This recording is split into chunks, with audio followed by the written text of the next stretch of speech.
Pero eto na nga po mga kababayan, doon sa susunod nating topic, paano kung may immunity na si Attorney Harry Roque? Ayan ang tanong natin, ano? Paano, no? Kung meron ng dahilan para hindi sumuko itong si Roque, mga kababayan. Eto, papakita ko sa inyo kung ano yung posible, mga bossing, na maging kanilang dahilan.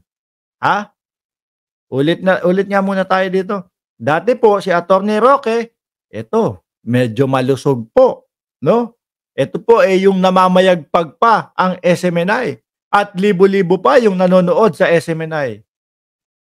Ito naman po, yung after, yung kapag yung, eto na, yung inumpisahan na pong ipatawag siya sa Senado, ipatawag siya sa Kongreso, eto na po, mas naging mukhang healthy po. Medyo stress lang ng konti lang.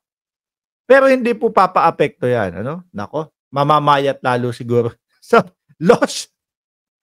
losyang na si Harry Barney, sabi, Harry Roque, mukhang nalosyang nga po ng konti, mga siguro, kaji-gym lang po yan. No? Sabi ni PBBM lang ang malakas. Hello po, boss, chief, amo, sir. Naku, hello din po sa inyo. Ituloy na ho natin ito, mga kababayan. Ha?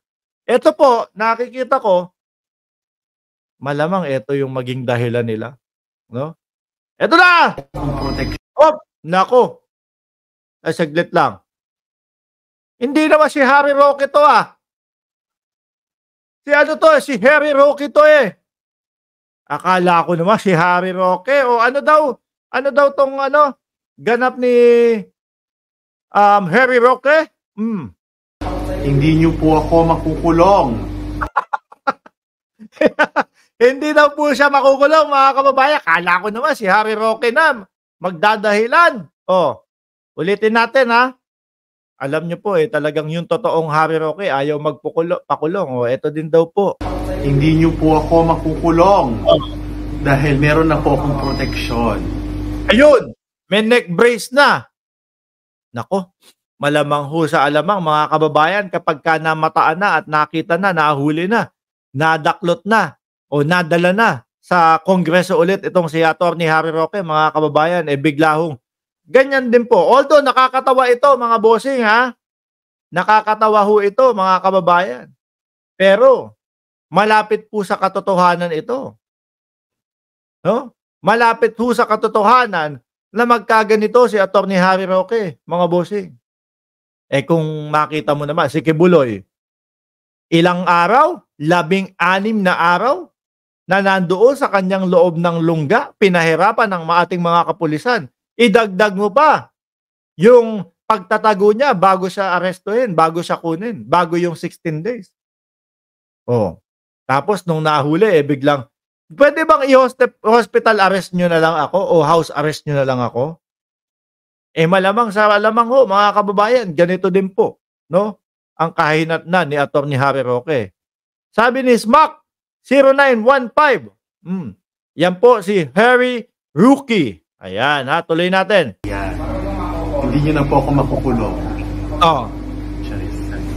Hindi makukulong. Hindi daw makukulong. Dahil daw po, dagdagan mo pa ng wheelchair. No? Kasi yung kay dating Pangulong Gloria Macapagal Arroyo, hindi lang po neck brace yun. May kasama pa pong wheelchair yun, mga kababayan. Di ba? Alam nyo po, itong mga panahon na ito, mga bossing, ay grabe. Yung ating mga politiko, yung mga nahuhuli, yung mga kung ano-ano na dapat pong humarap sa batas, mga kababayan, nagiging na po nila to, no? Nagiging takasan na po nila yung ganitong mga palusot ho. Hindi na ako makukulong kasi may neck brace ako. Baka pwedeng dalhin nyo na lang ako sa ospital at doon nyo na lang ako ikulong. Yung mga ganyan ho, mga bossing, yung mga ganyang kalokohan na alam naman na alam ng mamamayang Pilipino po, mga kababayan, na alam yung ganyang estilo po, no?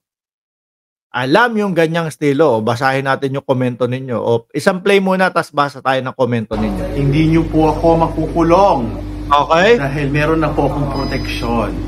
Ayan. Hindi nyo na po ako makukulong. Sabi ni Cons. Yan. Sabi ni Cons. Digong, you're next. Nandito din pala si Addictus Rex. Shoutout sa iyo, boss. 258. Kung gusto nyo pong ma-shoutout ang inyong mga pangalan, press nyo lang po yung like button dyan at tapos po i-komento nyo kung pang-ilan yung inyong pang-ilan yung like nyo upang madaanan natin, mga bossing, ang inyong pangalan para po sa shoutout. Sabi ni Alan Benavente, Sir Mark for Senator, palitan mo si Robin, napakabobita. Diyos ko Lord. Okay lang yun. Mahilig naman lumapes si dun, no? Si Binoy.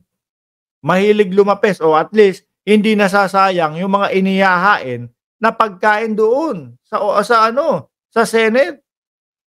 Siguro lang. Hindi lang nakakapagluto si Mariel sa bahay. Kaya medyo lapes siya ng lapes doon, no? Pero kapag katanong question and answer lang, ganun lang ho yan, mga kababayan.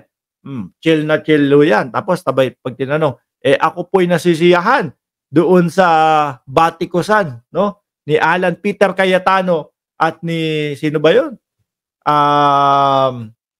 Bilyar. Ayun. Anyway, mga bossing. Hindi si Bilyar. Si Binay. Sorry. Sinigaw sa EDSA? Darna, hindi po. Mimol malware daw po. Ang sinigaw nila sa EDSA, Mimol malware, tapos meron pa pong isa. Hostess siya. Yun lang po yung mga isinisigaw nila, ha? Tuloy. Nasaan na ba tayo? Pumunta tayo dito sa PAOK. No? From Harry Roque, na sinasabi, link nga daw po sa Pogo, mga kababayan. Yung Pogo po, para po doon sa mga bago pa lang pasok, ngayon pa lang po narinig. Itong usapin kung ano ba yung Pogo, no? Mga kababayan, ang mga nag-grade po dyan sa Pogo na yan, ang PAOK, mga bossing. Grabe ang nangyari sa PAOK po, mga kababayan. Kabila pala ang panunuhol na ginagawa sa kanila. Pero matindi, no? Si Dr. Winston Garcia, Winston ano ba? Nakalimutan ko yung apelido. Casio, di ba? Grabe yung panunuhol sa kanila. Ito po, pakinggan po natin, mga bossing. Libingan daw ng ilang empleyado. Meron ho bang paggalaw yung balak po ng PAOK na halughugin pa yung compound ng Lucky South 99 para dun sa supposed to being pinaglibingan daw ng ilang empleyado? Ayan.